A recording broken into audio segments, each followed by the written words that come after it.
This message is for the swell people running President Biden. Hi guys, you're doing a phenomenal job. I mean, things are looking so good. I mean, he's dominating. So great, which means you guys are doing a great job. Now, after watching his performance at the recent press conference, I'd give him an A. Great job, so solid. But I wanted to sit down with you here today and watch the game film and offer you some advice on how he could get to an A+ next time. So let's see if we can find any areas with room for improvement. In this clip, you'll see the president openly and honestly expressing his own thoughts from note cards. We have somewhere, I asked the staff to write it down for me, and they did, not for this, but for a longer discussion.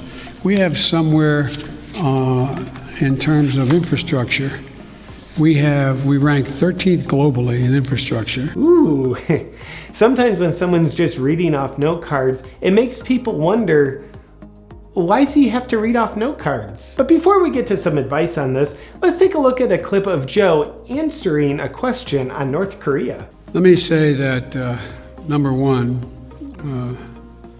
UN Resolution 1718 was violated by those particular missiles that were tested. Number one. We're consulting with our allies and partners, and there will be responses if they choose to escalate. We will respond accordingly. But I'm also prepared for some form of diplomacy, but it has to be conditioned upon the end result of denuclearization. So guys, Joe read the entire answer from a note card, and powerfully so, I might add. But next time, you might want to have Joe not read off note cards for a couple reasons. One, having the exact answer to a reporter's question pre-written kind of makes it look like you knew the questions beforehand. So it kind of looked as if you pre-wrote questions, gave them to friendly reporters to ask Biden, and then Biden read pre-written answers from note cards. And that kind of makes the whole press conference look more like a theatrical performance than an actual press conference. You know? People don't like deception. Ooh, and it also makes people aware that he's not speaking his own thoughts from his own mind. The other thing is, when you have the president reading off note cards that were magically pre-written in the past to answer present moment questions, he's looking down the whole time.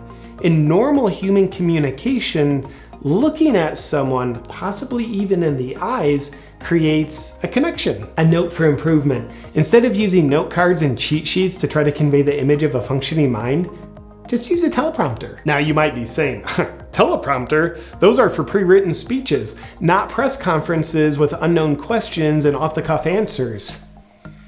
Why don't we just call this what it is and use a teleprompter? That's my professional advice. Oh, and that brings up another area with room for improvement. At a press conference, when the president's looking out at a sea of reporters calling on someone to ask a question, they usually don't look like this. Now I'll be happy to take your questions. Zeke, Associated Press. Justin Sink, Bloomberg. Okay, where am I here? Let me see. Caitlin? Okay, hang on a second here. Kristen, Nancy, CBS? Ken? Kristen? Let me get here. Okay, Cecilia, Vega. Okay, hang on.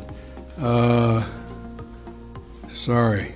Oh, Singman, Miss Kim. Okay, how about Yamish? That kind of makes it look like he's looking for who you instructed him to call on in his notebook.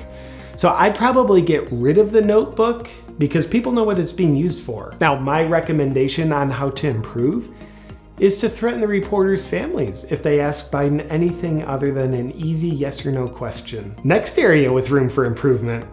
Let's take a look. So the best way to get something done, if it holds near and dear to you that you like to be able to Anyway,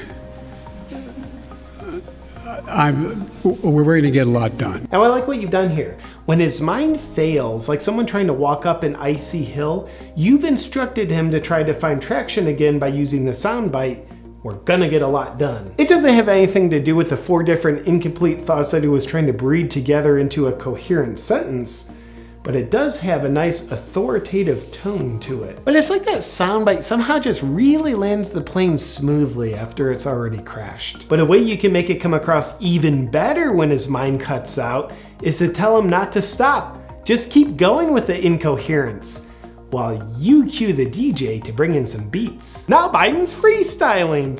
It'll have people going from saying, "Biden has wicked dementia in his brain," to "Biden's freestyling with some wicked beats." And it'll be a great way to connect with young people. And it'll be a more believable cover-up. Let's take a look at a very complimentary question asked of Biden by a reporter. The perception of you that got you elected as a moral, decent man is the reason why a lot of immigrants are coming to this country and entrusting you with unaccompanied minors. Now here, I think you went a little overboard, guys. It's starting to sound like we're worshiping a dictator. Normally when presidents are facing heat, such as Biden is for the crisis he created at the border, they're asked tough questions. Not softball questions lobbed up, padded with compliments. People in the public with access to their own thinking might think it's just disingenuous propaganda. So with the reporters that you instruct Joe to call on with your notebook, maybe tell them they don't need the compliments and the questions. I mean, everybody already thinks so highly of the guy as it is. Now let's take a look at Joe's humor. With regard to the filibuster, I believe we should go back to a position of the filibuster that existed just when I came to the United States Senate 120 years ago. Came to the Senate 120 years ago? Funny joke. Didn't get any laughs though, so how could it be even funnier? He's going for a comedic exaggeration here.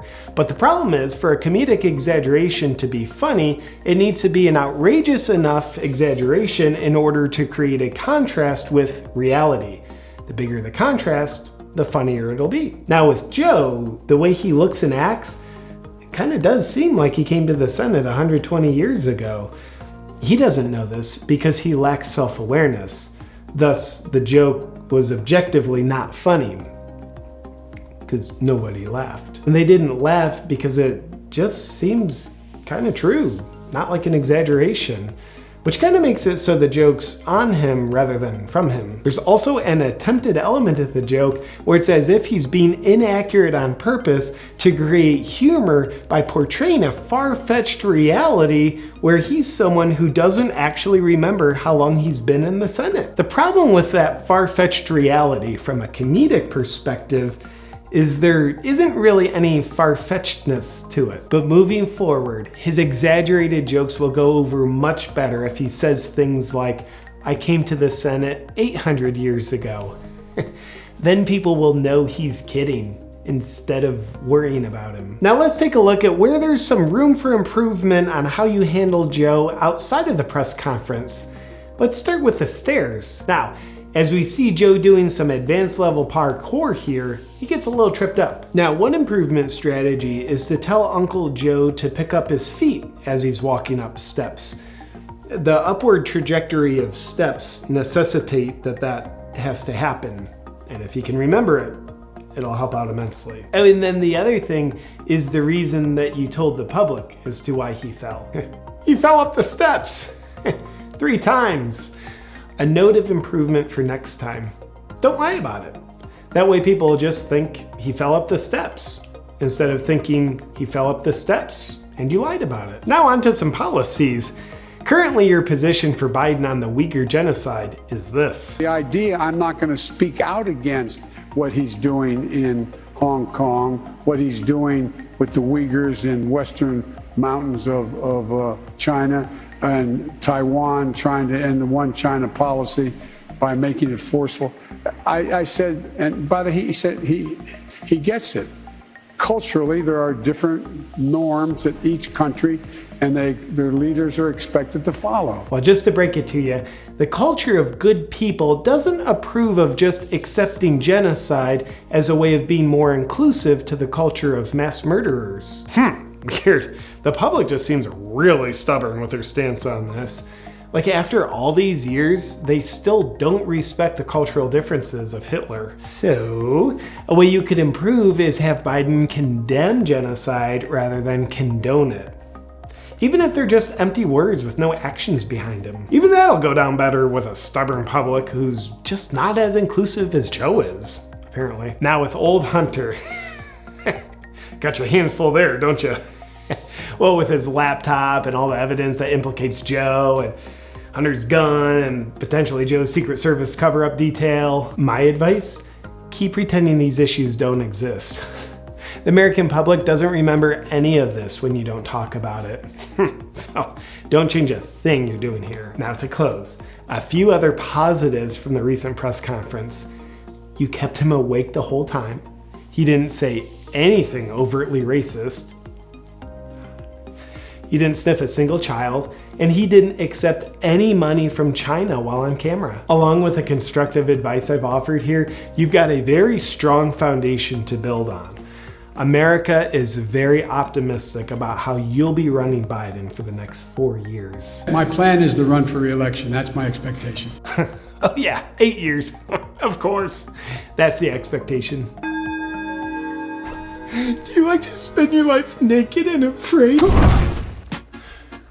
My new line of Freedom merch solves both problems. It makes you very unnaked and helps you live your life in freedom, not fear. I specifically designed this line because I'm someone who loves to live my life in freedom, not fear, and I know there's so many other awakened warriors out there who are choosing freedom over fear. And with my new line, it is guaranteed. If you love to live your life in fear, you will be 100% allergic to the new Freedom line. I like the taste of freedom. Are you someone who chooses to live in freedom rather than in fear? Who chooses bravery over obedience? Someone who's awake but not woke? If so, you might like my new Freedom merch line. You can check out, you might find something that you love to help you flex your freedom. To check out my new Freedom line of merch, don't ask your doctor if it's right for you. Decide for yourself if you want to check it out by being a free thinker. Just go to awakewithjp.com to check it out. And thank you for standing for freedom with me.